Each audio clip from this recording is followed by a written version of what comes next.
Good afternoon. I hope you're all well. I've been planning all of the videos that I would like to do, the different subjects, the different topics. Now, I wrote a list over the last week of the ones that I could think of off the top of my head, the things that seemed most important, that I thought would be most helpful. And I wrote them down in such a way that it formed an order that would maybe make some sense in telling you the story of how things came about. So I did have a video in mind for today. However, this weekend has been challenging. Seriously challenging. It has been very hard work. Now, I did actually consider, both on Saturday night and Sunday night, recording a shorter video from home late in the evening. However, the way things turned out, that was not going to be practical. And if I had have tried to record a video, I would have had to have matchsticks holding my eyes open. You would have it wouldn't have been pleasant, let's put it that way. I was so exhausted by the end of the day. So I thought perhaps I would change the video that I was going to do today. And instead, perhaps discuss some of the challenges of being a single parent, because the struggle is real. Let me tell you, the struggle is real. Some days can be really good. They can be really enjoyable. They can be really satisfying. But then there's the other days, which can be a lot more difficult and a lot more hard work. And they really take their toll on you as a parent. Now, it makes no difference whether you are a single mum or a single dad, or perhaps a single foster carer or other kind of carer. You will appreciate and understand some of the things that I'm going to be discussing today.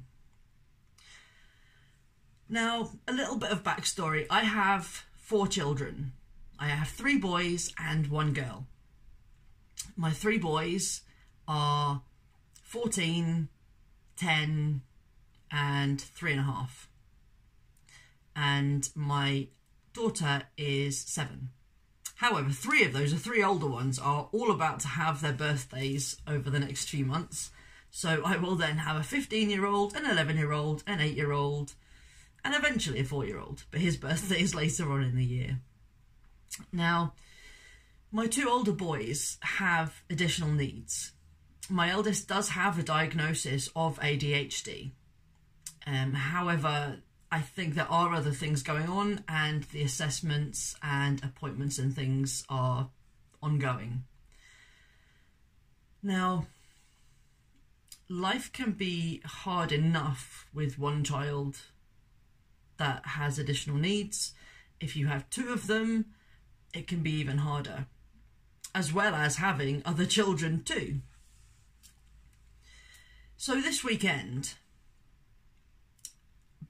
basically all of my children decided to take turns in kicking off, in upsetting someone else, in hurting someone else, in being obstructive and defiant towards me, of insulting each other, you name it. Now, these kind of behaviours, I have to just make it quite clear, I do not condone. I do not tolerate violence in my house. I do not tolerate back-talking, swearing, anything like that.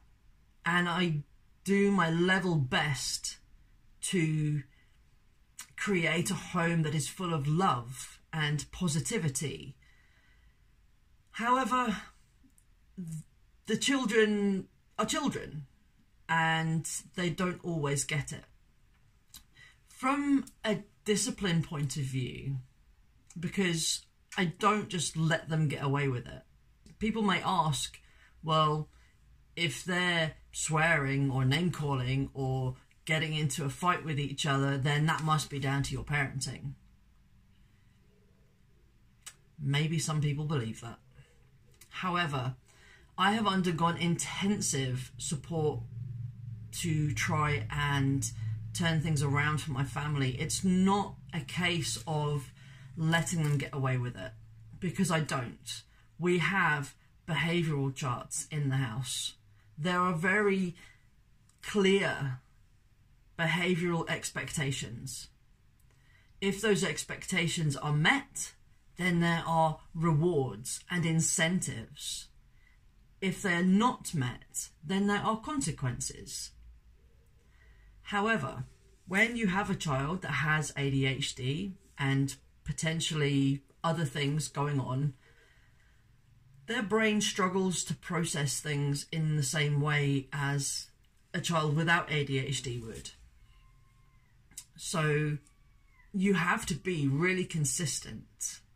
And as I say, we have charts. Now, I don't particularly like the fact that my kitchen is covered with charts and rules, and in fact they all have reward charts, which I have no objections to. I would quite happily have my kitchen covered in reward charts and stickers and spots and credits and money they've earned and things like that. That would be fantastic, and that's what I am trying to create. However, there are certain behaviours and certain traits that somebody with ADHD either doesn't have, or they have some kind of alternate. So one example of this, which again came up this weekend, and it was a conversation that I had with my son. Somebody with ADHD can struggle to have or show empathy. And that's quite a hard one, because I myself have quite high levels of empathy. I am very intuitive, I am very empathic, and I'm continuously thinking about how my words, my actions are going to affect those around me. But for my eldest son, he really shows very little empathy towards anybody. He will come out with random things that he thinks are funny, but that other people will find insulting or upsetting. You could ask him to keep the noise down a little bit, please. I've got a sore head. Please, can you just tone it down a little bit? He won't get that. It makes no odds to him. You could be sat next to him with a pounding migraine and ask him to just please be quiet for a little while. Please turn the telly down a little bit. Please stop making those screaming noises, because they're really hurting my head. But quite often, he won't. And I don't think he is doing it out of spite, because I don't think he intentionally wants to make my head hurt anymore, especially as he himself suffers with headaches and migraines. And so you would like to think that he would have some level of understanding as to how I may be feeling. But that kind of comes back to the empathy thing. He knows how he feels when he has a bad head. But for him to take that piece of information and change it so that when mum's got a headache, she might feel like that too. Well, for him, that's not a logical transition. For us, if somebody came to us and said, you know what, my head is banging, I have a really bad migraine, I'm not feeling very well, you would do everything you could to try and help. You would offer them painkillers, you would give them a cold cloth to go on their head, you would try and keep everybody quiet so that they can maybe get some rest. Because you know yourself how it feels when you're in that situation. But my son doesn't seem to be able to understand that. So that's just one example. That happens quite a lot in my house. But also, when it comes to empathy, if my oldest son hits his younger brother, my second oldest, or trips him over, or bumps into him, or does something even just by accident, his first instinct isn't to say, "Oh, I'm sorry, are you okay?" It's nothing. Or he'll try and project the blame onto somebody else. He doesn't understand that his actions have consequences. He doesn't get that if he's tripped somebody over and they've face planted the floor, they're going to be in pain. It's going to hurt. And that's why they're upset. That's why they're crying, or that's why they're angry. Because they were hurt. But for him, he just doesn't seem to get it. He knows that if he falls over, it hurts. If somebody hit him, it would hurt. And if it's him that's in pain, then obviously that's important to him. But if somebody else is in pain because of his actions, it doesn't seem to compute in the same way. So I have to do a lot of work with him, have lots of conversations with him, try and almost risk assess situations to try and prevent those things from happening too often. And when they do happen, obviously having to deal with those, try and calm the other person down, make sure they're okay, explain to them, obviously, that my son has behavioural issues and his brain is wired in a slightly different way to theirs. And so he doesn't understand in the same way that if he's done something and somebody's gotten hurt as a consequence, that's because of his actions. And he doesn't know the best way to deal with that if somebody's crying. So he tends to just brush it off or make a joke out of it. Now, don't get me wrong. I am not trying to slate my son in any way. I love my son very, very dearly. And as I always tell him, I will continually love him. I will love him no matter what. And every day I try harder and harder to show him that, to show him compassion, to show him understanding, to try and teach him better ways, more appropriate ways of dealing with things. But that is hard going. You know, he has his own tailored behavioural chart, and it's designed to try and remind him on a daily basis the sort of do's and don'ts. Most people wouldn't need such a specific behavioural chart. It's not just a case of doing a chore to earn a reward. These are very clear. You can't do this. You can't do that. You can't do the other.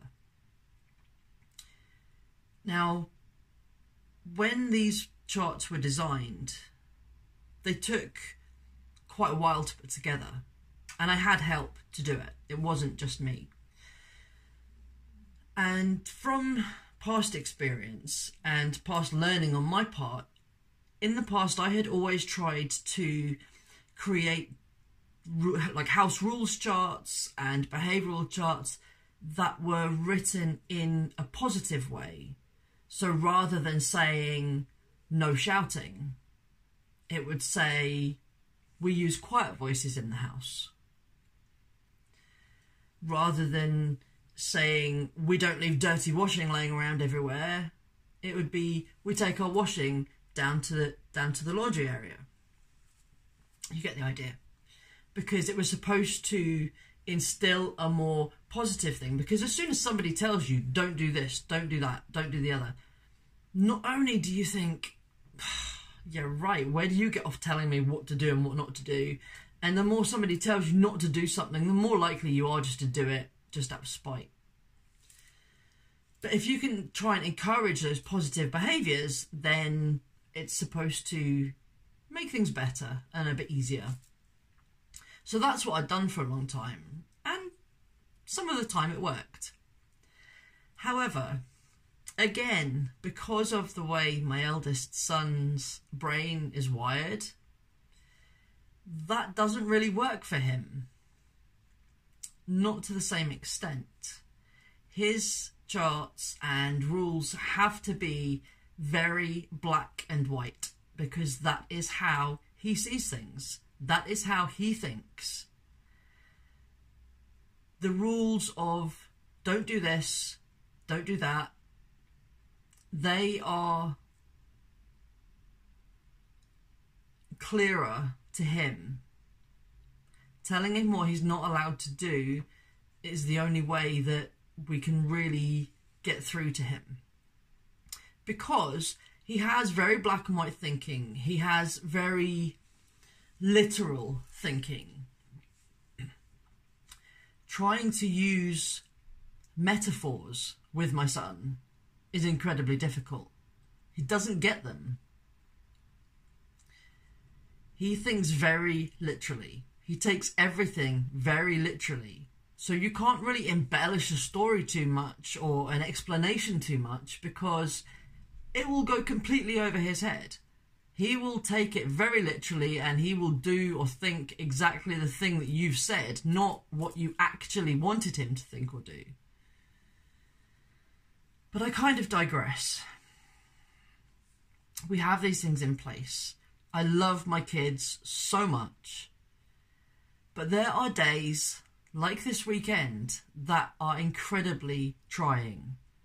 Because if you have a teenager who's already hormonal, who's already got a questionable attitude because of his teenage years, if you've already got that child acting up and needing your attention, and then you have another child who also has additional needs which are yet undiagnosed, but we have a sneaking suspicion as to what they are.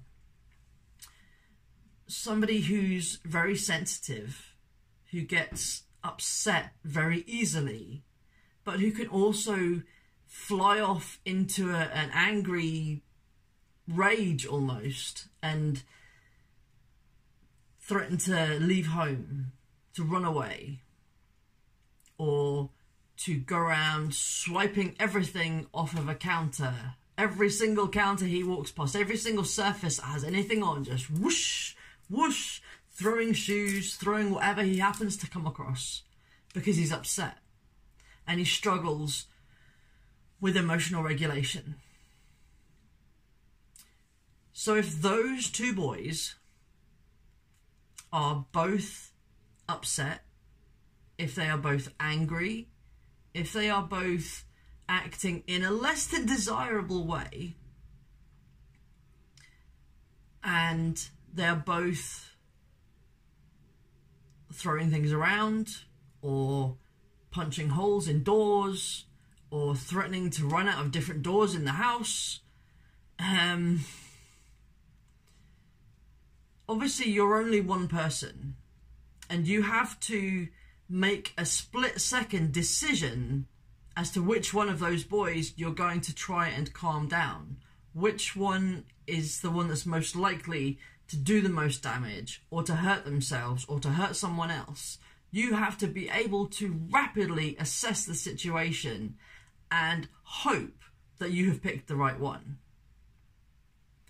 Because I have found from personal experience that if you go to the one that you think needs the most support at that moment, or the one that has potentially been hurt, to make sure they're okay, and you ask that other child to go through to the other room, or to go upstairs to their bedroom for 5 minutes, or whatever it is, most of the time you will be addressed with no, or why should I, or he was the one that started it, and then it can potentially escalate into another argument when all you've asked them to do is to just step out so that you can deal with the situation in question.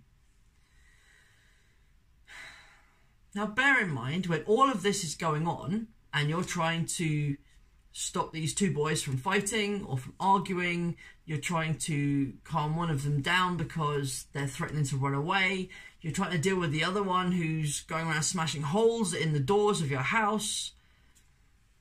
There's two other children. Now, for the most part, they are fantastic children. My daughter, on the whole, is a fantastic little girl. She doesn't have any additional needs.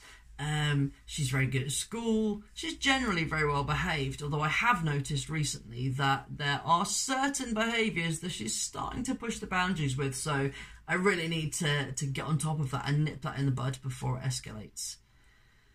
But it's very hard getting that balance between all of the children. When you have two children that demand so much of your time, and then you have two other children who don't kick off as much, but still need your time. Now, bear in mind, my daughter is nearly 8. Now, she's pretty good at going out and playing with friends or occupying and entertaining herself for a while if I need to go and deal with one of the boys.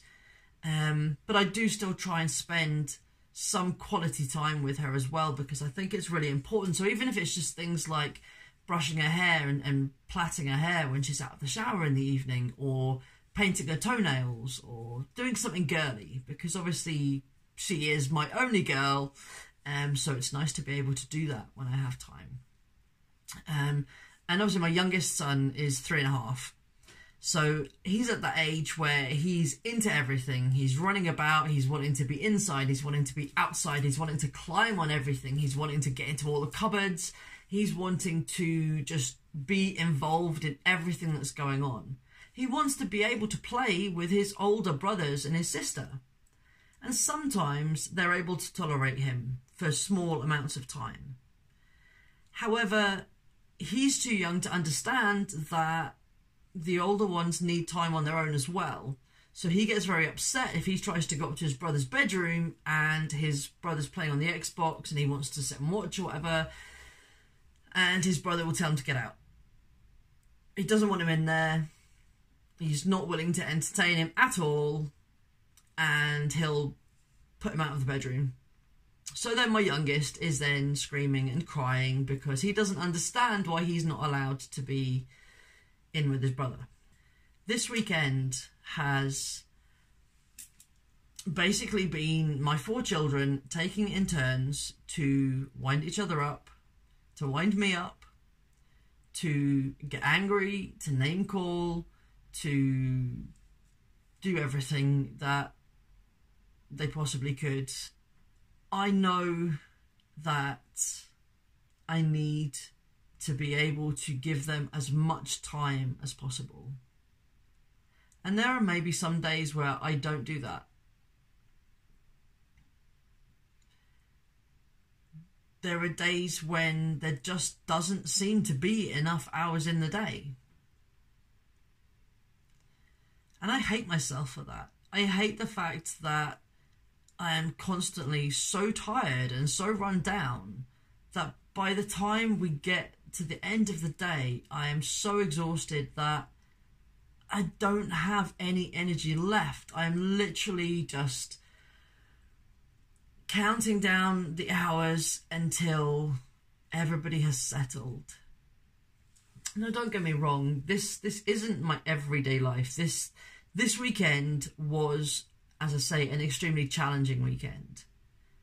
Weeks and weeks can go by without anything like this happening, and we will have a very happy balance of happy children doing as they're asked, not getting into any major trouble, not having any fights, not having any arguments, and that's fantastic. But when they do happen, boy, are they hard going, because at the time when you're in that, it seems relentless, and you do count down the time, the hours, the minutes, until they are going to bed, because all you have done the whole day is try and referee those children, try to break up fights, try to distract one of them while the other one does something else, trying to calm them down, stop them climbing on things, stop them from running away.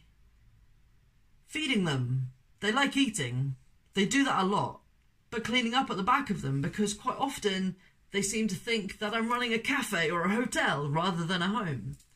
But again, it's not all of the time. This is kind of on the worst end of the spectrum. I don't want you to think that this is my everyday life. It can be so hard. And yes, I have had support in place in the past that have come in and helped me to create these behavioural charts, to help me to try and balance these things and put these consequences in place and these incentives in place. And a lot of it has really helped. But having those things there, creating those boundaries and offering that level of security and predictability, for the most part, is good. It's what they need. It's giving them structure. However, there are some days when you could have all the structure in the world, all the consistency you could possibly give, and it wouldn't make an ounce of difference because that particular child is just having a bad day. For whatever reason. Maybe you gave them cornflakes instead of Weetabix. Maybe you gave them the blue socks instead of the green socks. Maybe you've asked them to get in the shower.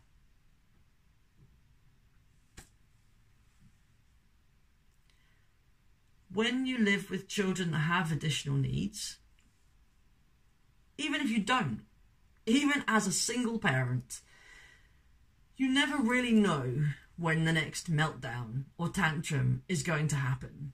You spend a lot of time on edge, on guard, almost waiting for the next thing to happen, because you know it will at some point. And it plays hell with your stress levels and your anxiety levels.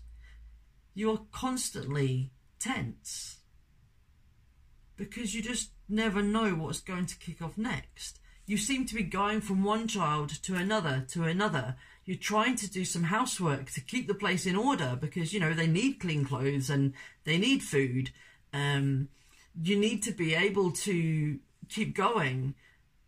But while you're dealing with one situation in one room, there's a different child creating a whole other drama and whole other mess in another room. So you go round and around and around continuously trying to pick up at the back of them, try and make a bit of headway with the laundry, trying to check in with your 3-year-old to make sure that he's okay, check that your daughter's got something to do, check that the older boys aren't killing themselves, and then go back down, unload the laundry, maybe run the hoover around. But then by the time you've gone back around again, you know, your 3-year-old will have emptied out his box of toys, or in my son's case, multiple boxes of toys, because that's his favourite thing to do. Makes no odds what toys are in those boxes, he just likes emptying the boxes. And you know what? He's 3. I don't get angry at him for doing that.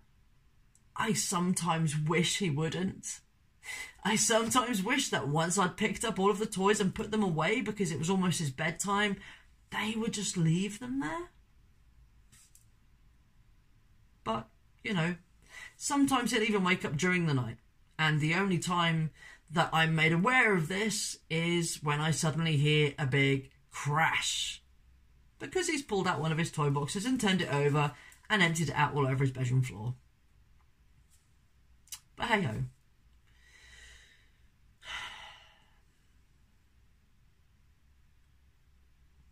I really don't mean to paint such a bleak picture of my family life. Because as I keep saying, I love my children dearly. And I will keep doing whatever I have to do. I will keep learning. I will keep trying. I will keep trying to turn things around for them. And I keep telling them, I'm not perfect. I don't have a magic wand that can suddenly just fix all of these issues, all of these things that have happened over the years. I wish that I could take away all of their pain, all of their hurt, all of their sadness. I wish I could take that and absorb it into myself, because you know what? I'm used to dealing with pain. Emotional pain, physical pain. I know that shit. Sorry. I don't want them to have to go through it, but I know they also need to experience those kind of things to be able to grow and to learn how to deal with those things, because when they go out into the real world, they're going to have to, and I won't be able to always protect them. But my mothering instinct is so strong that I want to be able to take all of that pain away. I want for them to be happy and healthy and safe and nurtured and responsible and respectful, and to grow up into the amazing, intelligent, successful little people that I know they can be, that I know they are.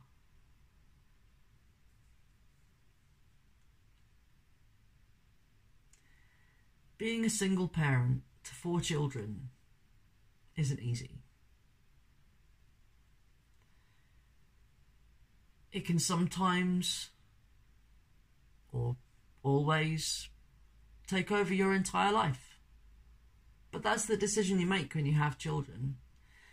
I mean, okay, I didn't have my children expecting to end up on my own,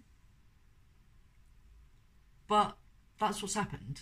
And so I have to make the best life that I can for my little family. And you know what? I wouldn't change them for the world. Yes, there are times when I will wish that they would just behave for a little while, that I wish they would just calm down, that they would stop being so mean, that they could maybe just sit at the table for 10 minutes and enjoy a meal together without somebody getting upset, without somebody storming off, without somebody rattling their cutlery off the table. But those things, they're all small things. And they're things that as they get older, they will continue to learn and they will get better at. I feel in a way that my message here is getting confused, mixed up. Ultimately, I wouldn't change my children for the world. I love them all dearly. And I will never stop trying to help them, to support them, to help them grow, to help them learn how to deal with emotions, how to rein in their behaviours when they need to, how to interact socially in a more appropriate way. Yes, it's hard work. Yes, there are some days where I really feel like just throwing in the towel. But you know what? In 15 years, I still haven't done it yet. And I won't. Some days it's really wearing. Some days I am so exhausted by the end of the day. By the time they're all settled in bed, by the time they all go to sleep, there is no me time left at the end of the day. My eldest son is meant to go to bed at 9:30. More often than not, it's near 11 o'clock by the time he's asleep. By 11 o'clock, I'm needing to be in bed. I'm exhausted. So once they're settled, I get myself ready for bed and I go to bed. and then wake up in the morning and do it all again.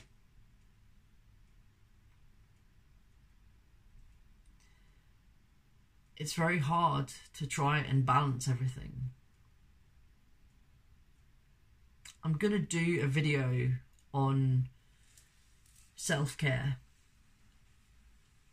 because I think self-care is a major thing. Because when you're a single parent to 4 children, when you're a parent who has had a history of depression, when you're a parent who's in pain and has a condition that causes you to feel exhausted most of the time, self-care needs to be a priority.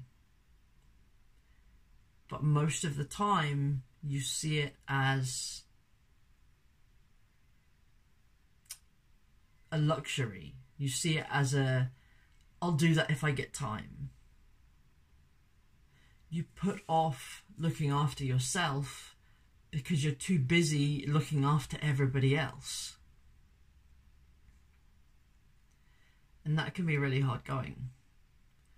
Because you know in the back of your mind that you should be doing X, Y, and Z every day for yourself. But when you have days like I've had this weekend, X, Y, and Z were like way in the distance. That was never going to happen this weekend. Now, I am far from a perfect parent.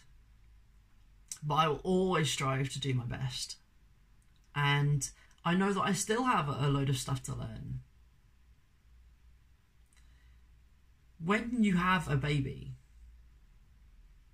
you don't get given a manual. There is no instruction booklet that they give you that shows you step by step how to bring up this small person into the world and how to do everything, how to be a parent, how to instill the right values, how to make sure that they learn all of the right behaviours and the wrong behaviours, and that they're able to do everything for themselves. Nobody tells you how to do that. When a parent has a child, for the first, I was going to say the first few years, but I would actually probably say the first couple of decades, you are winging it. You have no idea. All you have to go on are your own personal experiences of childhood and your memories of maybe how your parents treated you. And obviously there'll be lots of people around you to kind of give you advice, which may or may not be helpful at the time. Because again, it's just generally their opinions and their views.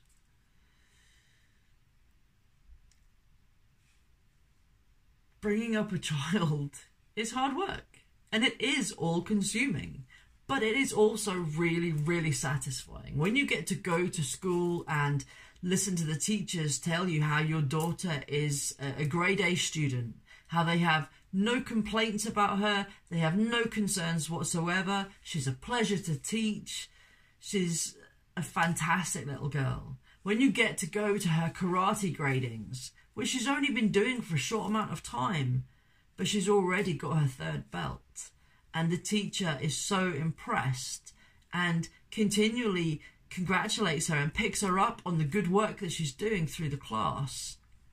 Those kind of moments are just amazing. And those are the moments that you have to keep hold of. They are the special moments that will be forever etched in my memory. I wish there could be more of them.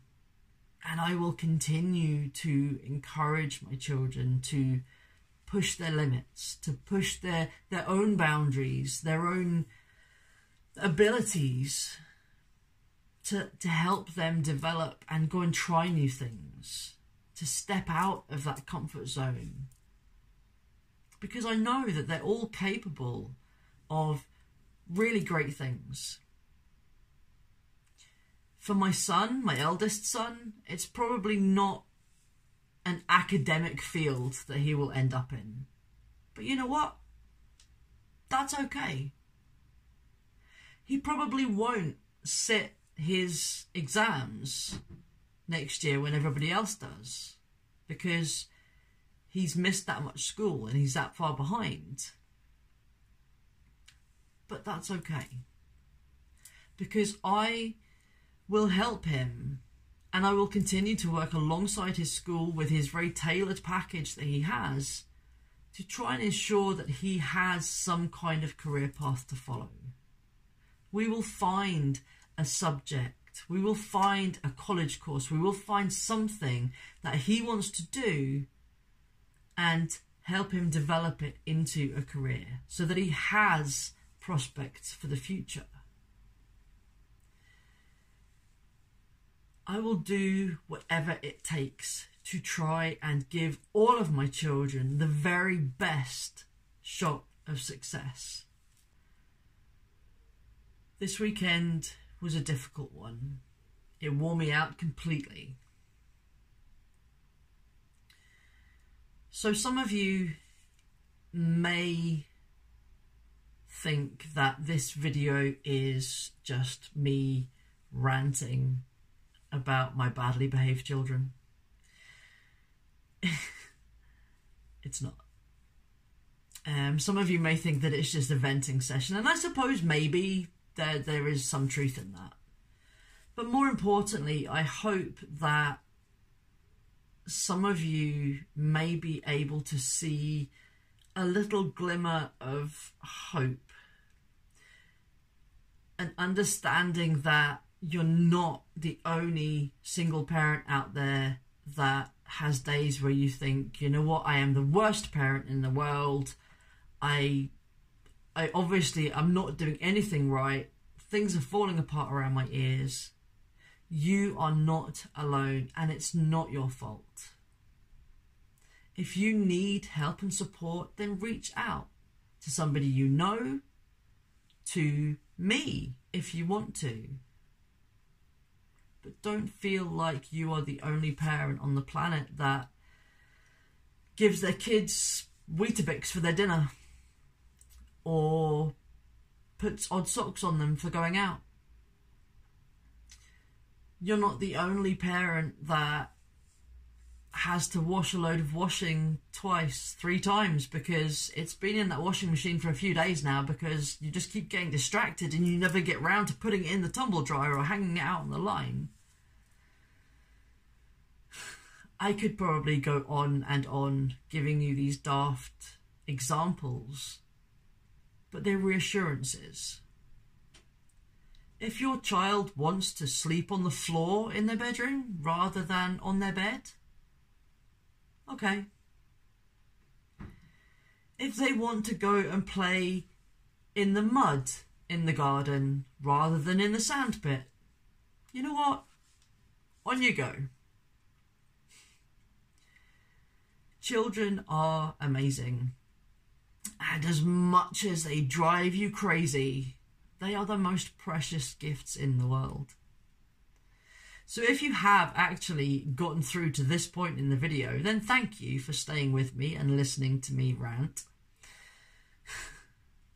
I just want everyone to know that being a single parent is never easy. It can be highly satisfying at times, it can be highly challenging at other times. But you know what? We're all in this together. And we're all winging it to a certain extent. But there's always somebody out there that you could reach out to. There's always somebody that will understand you are not the worst parent in the world. You're not getting everything wrong. I'm going to draw this video to a close,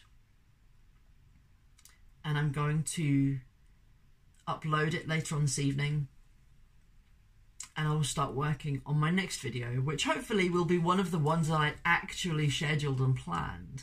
So I'll actually have notes and things to try and keep me on track, because This video has been completely ad-libbed. There was no scripting. This was just me coming on explaining what a wild weekend we've had in our house.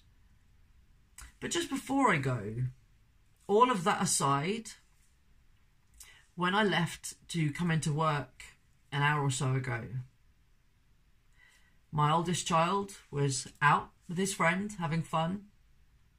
My second eldest was sat playing Fortnite on his Xbox, showing his dad how to play Fortnite, and he was really pleased and really happy.